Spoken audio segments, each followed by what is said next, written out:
அஸ்ஸலாமு அலைக்கும் வரஹ்மத்துல்லாஹி வபரகாத்து. அல்ஹம்துலில்லாஹ் வஸ்ஸலாத்து வஸ்ஸலாமு அலா ரசூலில்லா. அன்புள்ள சகோதரிகளே, 2025 ஆண்டுக்கான ரமதானை நாங்கள் எதிர்கொண்டிருக்கிறோம். முதலாவது நாளில் இருக்கிறோம். அல்லாஹ் இந்த ரமலானூடாக இதெல்லாம் எங்களுக்கு நாங்கள் பெற்றுக்கொள்ளலுமோ அதெல்லாம் நல்ல தக்குவாவை, நல்ல ஒழுக்கத்தை, நல்ல பக்குவத்தை, அல்லாவோட உள்ள நெருக்கத்தை இவற்றையெல்லாம் பெற்றுக்கொள்கிறதுக்கு அல்லாஹ் எங்களுக்கு அருள் செய்யணும் என்று நான் துவா செஞ்சு கொள்கிறேன். அந்த வகையில் சகோதரிகளே, இந்த ரமலானுக்கு நாங்கள் அதாவது இந்த உலகத்தில் ஒரு முஸ்லீம் என்ற வகையில் நாங்கள் செய்ய வேண்டிய பணி என்ன என்ற அந்த தலைப்பில் தான் நாங்கள் இந்த சீரீஸை நாங்கள் பார்த்து கொண்டு போகிறோம். அப்போ அது என்னென்றால், உண்மையில் நான் இந்த உலகத்தில் எவ்வாறு செயல்படணும், எனக்கு இந்த உலகத்தில் இருக்கிற வேலை என்ன என்றது தான் அந்த பணி என்றதனூடாக கருதப்படுது. அப்படி என்றால் இப்போ இது உண்மையில் இது ஒரு அடிப்படையான ஒரு கேள்வியோடு சம்மந்தப்பட்டது. இந்த உலமாக்கள் சொல்லுவாங்க அஸ்இலத்துல் ஹாலிதா என்று சொல்லுவாங்க. மனித சமூகத்துக்கு முன்னால் இருந்த என்றும் நிலையான கேள்விகள் என்று சொல்லி. அப்போ இந்த கேள்விகளுக்கு பதில் சொல்கிறதுக்கு மனிதர்கள் அண்டு மனித சமூகத்தில் இருக்கிற புத்திசாலிகள் மிச்சமே ட்ரை பண்ணிக்கிறாங்க. அந்த கேள்விகள் எதுவாக இருக்கலும் ஒன்று ஒரு மனுஷன் நீங்கள் பிறக்கிறான்னு வைங்களே, சாதாரண யோசித்து பார்க்குறேன், எப்படி அந்த கேள்வி அவன்கிட்ட வரும்? நான் எங்கிருந்து வந்தேன் என்ற கேள்வி. என்னை யாரும் படைச்சாங்களா, அல்லது நான் சுயமாக அப்படியே தோன்றினேன், மரமட்டைகள் தோன்றது மாதிரி நானும் பூமியிலேருந்து அப்படி முளைச்சி அப்படி இயற்கையாக வந்ததா, அல்லது என்னை யாரும் படைச்சவங்களா? அப்படி படைச்சிருந்தால் எனக்கும் அவருக்கும் இடையிலான தொடர்பு என்ன? அப்போ தொடர்பு என்னென்றால், அப்போ அவரை நான் திருப்திப்படுத்தி வாழ்கிறதாக இருந்தால் நான் என்ன செய்யணும்? இந்த பூமியில் என் பணி என்ன? நான் என்ன செய்யணும்? அப்போ நான் இதுக்கு போகிறோம், என் மரணத்துக்கு பின்னால் நான் எங்கே போக போகிறேன்? நான் மண்ணோடு மண்ணாகி போயிட போகிறேன்னா, அல்லது நான் இதுக்கு போகிறோம், இது ஒரு பயணத்தில் தொடரா, நான் வேறு எங்கேயும் போயிட்டு சேர போகிறேன்னா என்ற இந்த கேள்விகளை பற்றி யோசிச்சு பாருங்க. நான் எங்கிருந்து வந்தேன்? என்னை யாரும் படைச்சாங்களா? அவனுக்கும் அந்த படைச்சா இருந்தால் அவனுக்கும் எனக்கும் இடையிலான தொடர்பு என்ன? தொடர்பு என்றது ஒன்றும் இல்லை, சும்மா நான் நினச்ச மாதிரி வாழ்ந்துட்டு போகலாம். அவன் படித்தது மட்டும்தான், அது ஒரு தொடர்போடு சம்மந்தப்பட்ட விஷயம் இல்லை, நான் நினச்ச மாதிரி வாழ்ந்து முடிக்கிறது தான். அப்படியா? அல்லது என்னை படைச்ச ஒருத்தன் இருந்தால் அவன் நினச்ச மாதிரி வாழ்கிறதா இருந்தால் அது எப்படி வாழ்கிறது? அதுக்கப்புறம் என் மரணம் என்ன? அதுக்கப்புறம் நான் எங்கே போக போகிறேன்? நான் மரணத்தோட மண்ணாகி போக போகிறேன்னா, அதுக்கப்புறம் எங்கேயும் போய் சேர போகிறேன்னா? இந்த கேள்விகளை மனிதனாக, சாதாரணமான ஒரு மனிதன் எந்த புத்திசாலியாக இருந்தாலும் அவனுக்கு அதை பதிலளித்து கொள்ளவே இல்லாது. அவனுக்கு தெரியாது. அவன் இங்கே பிறந்திக்கிறான், அவனுக்கு எப்படி அதுக்கான நான் எங்கேருந்து வந்தேன் அவனுக்கு எப்படி தெரியும்? இதுகளை ஆராய முற்பட்டவங்க தான், அல்லது தான் ஃபிலோசஃபின்னு சொல்கிற தத்துவங்கள், லொஜிக்ன்றதெல்லாம் வந்த விஷயம், பகுத்தறிவாதம் என்றதெல்லாம் வந்தது. இதுகளை ஆராய்ஞ்சி யோசித்து பார்த்தது தான். அப்போ ஒரு வழியும் கிடைக்காத போது, ஆராய்ஞ்ச போது அவங்களுக்கு இது ஒரு சரியான ஒரு இடத்துக்கு போய்த்து சேர இல்லை, இந்த முடிவுகள் சரியாக அமைய இல்லை. எனவே இதுகளுக்கான நான் எங்கிருந்து வந்தேன், எங்கே போகிறேன் என்ற பதில்களை மதங்கள் சொல்ல பார்க்குது. கிறிஸ்தவ மதம் யூரோப்பில் இருந்த மதம். அப்போ அது சொல்லிச்சு இறைவன் தான் படைச்சானண்டு. ஆனால் அதில் ஒரு திரிவு வந்ததால் அது திருத்துவம் ஈசா அலைஹிஸ்ஸலாம் அவங்களே ஒரு கடவுளாக ஏற்றுக்கொள்கிற நிலைமை பிறகு அதனால் ஒரு மதமே ஒரு திரிவுபட்ட ஒன்றதாக மாறி, பிறகு அந்த மதம் காலப்போக்கில் மனிதர்களுக்கு பெரும் அராஜகங்களை செய்ய வெளிக்கிட்டு, பிறகு மனிதர்கள் அந்த மதங்களுக்கு எதிராகவே புரட்சி செய்ய பிறகு திருச்சபைகளை எல்லாம் அவங்க முற்றுகையிட்டு, இதுக்கு பிறகு நீங்கள் வாழ்க்கையில் நீங்கள் தலையிடக்கூடாது, நீங்கள் உங்களுக்கு யாருக்கேனும் இந்த மனுஷர்களுக்கு மத நம்பிக்கை இருந்தால் அவங்க அந்த கட்டிடத்துக்குள்ளே போயிட்டு அந்த அந்த திருச்சபை அதாவது கோயில்களுக்குள்ள அல்லது சர்ச்சுக்குள்ளே போயிட்டு அவங்களோட தேவைகளை முடிச்சு கொள்ள வேண்டியது தானே அல்லாமல் மதத்திட பெயரால் கருத்துக்கள் அந்த சமூகத்தில் சொல்ல வரக்கூடாது என்று சொல்லி மதத்தை அப்படியே கிறிஸ்தவத்தை அப்படியே இந்த சர்ச்சுக்குள்ளால் அவங்க அடைச்சி வச்ச நேரம் அது அல்லது ஒதுக்கின நேரம் அதுக்கு பின்னால் ஐரோப்பிய உலகத்தில் ரினைசன்ஸ் அதாவது அறிவியல் மறுமலர்ச்சி வந்த நேரம் அதில் உள்ள அறிஞர்கள் எல்லாம் வெளிக்கிட்டாங்க என்னென்றால் மதம் என்றது இப்படித்தான் அபிநொண்டு முன்னேறத்துக்கு வழி கொடுக்காது. அது எனவே மதத்தை கிறிஸ்தவத்துக்கு எதிராக அவங்களுக்கு இருந்த அந்த கோவத்தை அவங்க முழு மதங்களுக்கு எதிராகவே பாவித்து அவங்க எழுதி அதுக்கான பிரச்சாரம் செஞ்சு முழு மதங்கள் என்றாலே கரைச்சல் மனுஷனுக்கு, எனவே அதுகளை ஒதுக்கி வச்சிடணும் என்று சொல்லி ஒரு பெரிய பிரச்சாரத்தை ஐரோப்பாவிலேருந்து கொண்டு போனாங்க. ஒரு ஐரோப்பா ஒரு முன்னேறின கண்டமாக இருந்ததால் அது உலகம் முழுக்க அந்த பிரச்சாரம் கொண்டு செல்லப்பட்டது. இப்போ நீங்கள் அந்த மதம் தான் சொல்லுது உங்களை இறைவன் படைச்சான், நீங்கள் இறைவனை திருப்திப்படுத்தி வாழணும் என்றெல்லாம் சொல்லுது, இஸ்லாமெல்லாம் சொல்லுது. அப்போ இதை நீங்கள் ஒதுக்கிட்டா அப்போ ஏன் நான் இந்த உலகத்துக்கு வந்தேன்ன்றது ஒரு சாதாரண மனித அறிவால் ஒன்றும் எடுக்க இயலாது. அப்போ ஈஸிலி அவன் பதில் சொல்லணும் என்னென்னா எல்லாம் மாதிரி பார்த்தா அப்படித்தான் விளங்கும். இந்த புல் பூண்டுகள் மாதிரி நாங்களும் வந்திக்கிறோம். அப்போ எப்படி இந்த புல் பூண்டுகள் வளர்ந்து அது அப்படி நல்ல ஒரு நிலைக்கு அது பிறகு கருகி அது பிறகு அழிஞ்சு போயிடுமோ, அது மாதிரி தான் மனிதனையும் பார்க்க தெரியுது. அவன் வளர்ந்து பெரிதாவி அப்போ இந்த இதில் இருந்துட்டு அது பிறகு அழிஞ்சு போகிறாங்க. அப்படின்னா அப்போ மனிதன் பணி என்ன இந்த உலகத்தில்?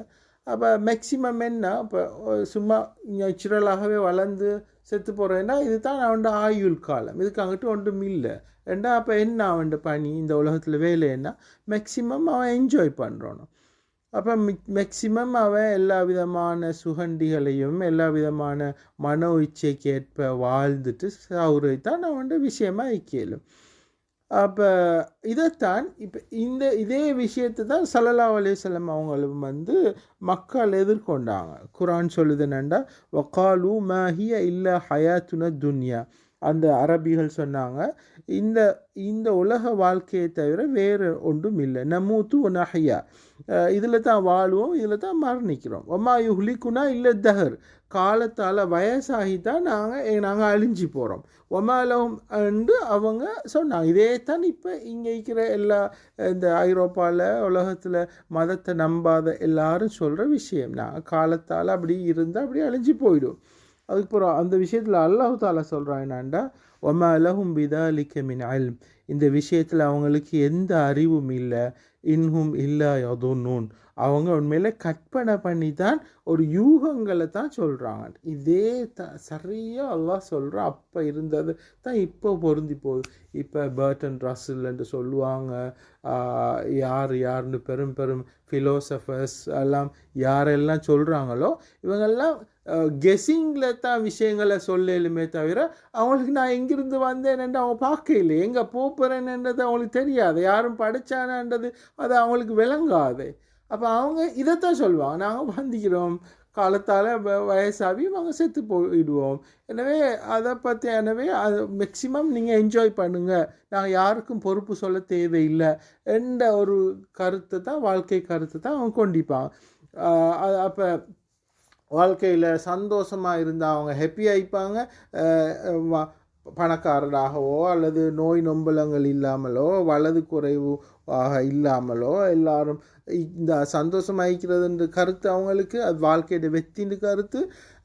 அவங்களுக்கு வறுமையாக இருந்தால் நோயாக இருந்தால் பிறக்கச்சிலேயே டிசேபிளாக அதாவது வலது குறைஞ்சவங்களாக பிறந்தால் வாழ்க்கையில் தோல்வின்னு கருத்து. அப்போ இந்த விஷயம் பாருங்கள், அது வலது குறைஞ்சதாக பிறக்கிறதுன்றது ஒருத்தரோட கையில் உள்ள விஷயம் இல்லை. ஆனால் அதை அவர் தோல்வின்றே நினச்சிடுறார். ஆனால் முஸ்லீம்கள் அப்படின்னு நினைக்கிறது இல்லை. அப்போ இதே மாதிரி தான் அல்லாஹ் தாலா இந்த விஷயத்தில் மனுஷர்களுக்கு அறிவு இல்லை என்று சொல்கிறது தான் இன்னொரு வசனத்தில் அல்லாஹ் சொல்கிறான். அவுக துலுமாத்தின் ஃபி பஹ்ரின், ஒரு லுஜ்ஜியின் ஒரு ஆள் கடலுக்குள்ளால் ஒரு மனுஷன் இருக்கும்போது அவன் நிலைமையை எப்படி இருக்குமோ அது மாதிரி யஹ்ஷாஹு மௌஜுன் மின் ஃபௌகிஹி சஹாப், அதாவது அவனுக்கு அந்த கீழே இருக்கிற ஆள் கடலுக்கு கீழே இருக்கிறவனுக்கு கீழால் இருட்டு இருக்கும். அப்படின்னா அதுக்கு மேலே பல படைகளில் வந்து அலைகள் இருந்து கொண்டிருக்கும். அதுக்கு மேலால் மேகம் வேறு இருக்குது. எனவே கீழால் அந்த சூரியனை மறைச்சதாக மேகம் இருக்குது. அந்த அவனோ கடலில் ஆழத்தில் இருக்கிறாரு. அப்போ அதுக்கு மேலே தண்ணியில் எத்தனையோ படைகள் இருக்குது.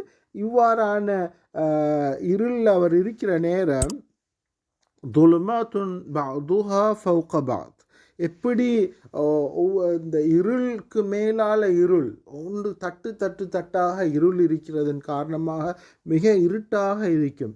அப்போ அந்த ஆழ்கடலில் இதை அஹ்ரஜ யதஹு லம் யகத் யராஹா, அவர் கையை சும்மா எடுத்து கையை பார்த்தா கூட கை விளங்க இயலாத அளவு கிட்ட இருக்கிற அவரோட கையை கூட அவரோட கண்ணால் பார்க்க இயலாத அளவுக்கு இருள் சூழ்ந்திருக்கும்.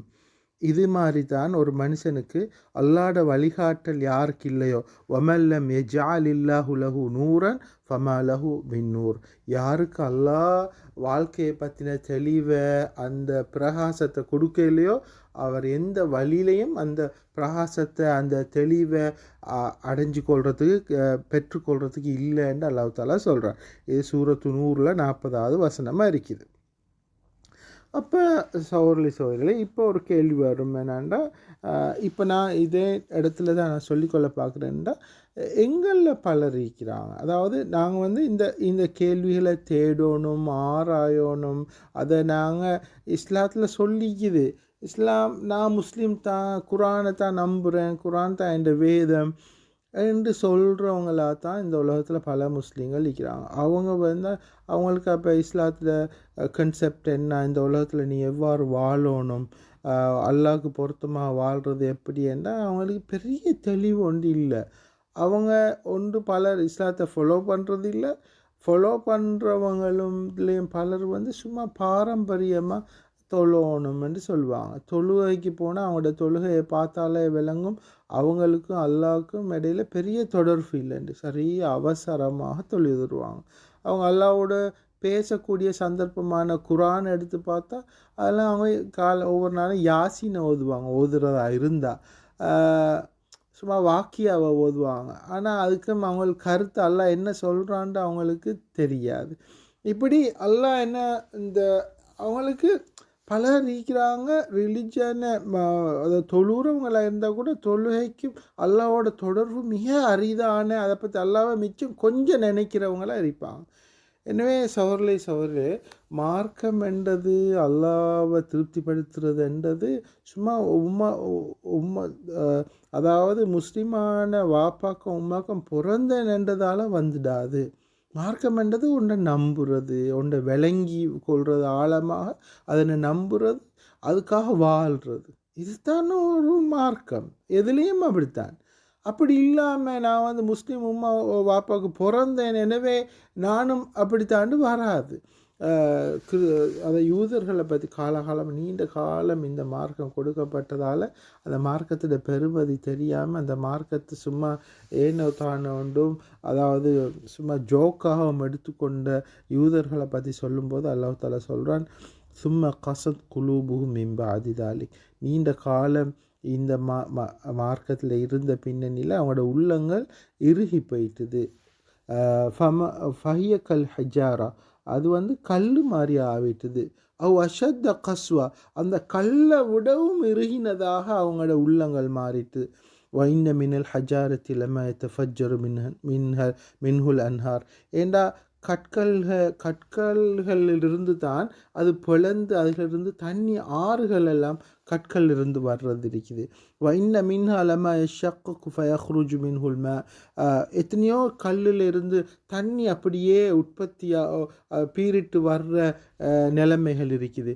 வைன்ன மின் அலமா யஹ்பித் மின் ஹஷ்யத்தில்லா, எத்தனையோ கற்கள் அல்லாஹ்வுடைய பயத்தால் மலைக்கு மேலிருந்து உருண்டு வரக்கூடிய கற்களும் பலது இருக்குது.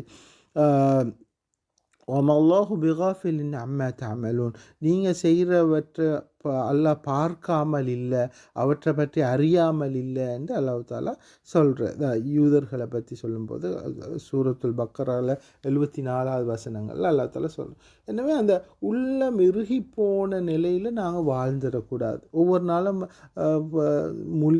விழிக்கிறது, நாங்கள் சும்மா வைக்கிறது அப்படி இருந்துடக்கூடாது. நாங்கள் அல்லாஹ் திருப்திப்படுத்துறது எப்படின்ற ஒரு ஆய்வு எங்களோட உள்ளத்துக்குள்ளே இருந்து கொண்டே இருக்கணும். அதாவது கேட்குறதும் அந்த மறுமை சம்பவம் ஒன்று பாருங்கள். மறுமையில் ஒரு குரூப் ஒன்று நரகத்துக்குள்ளே போடப்படும்போது குல்லமா உல்கிய ஃபீஹா ஃபவுஜுன், ஒரு குழு ஒன்று நரகத்துக்குள்ளே போடப்படும்போது ஃபஸஅலஹும் ஹஸனத்துஹா, அந்த நரகத்தில் காவலர்கள் கேட்பாங்க, அலம் ஹசனத்துஹா அலம் யஅதிக்கும் நதீர், உங்களுக்கு அச்சமூட்டி எச்சரிக்கிறவங்க வர இல்லையான்னு கேட்பாங்க. வகாலு, அப்போ அவங்க சொல்லுவாங்க, லவ் குன்னா நஸ்மஉ வ நஅகிலு மா குன்னா ஃபி அஸ்ஹாபி ஸஅீர், நாங்கள் வந்தாங்க தான், அவங்க சொன்னதை நாங்கள் சரியாக செவிமடுத்து அதுகளை உள்ளத்தால் சரியாக யோசித்து நாங்கள் வாழ்ந்திருந்தால் நாங்கள் இந்த நரகத்துக்கு வந்து சேர்ந்திக்க மாட்டோம்னு அப்போ அவங்க சொல்லுவாங்களாம்.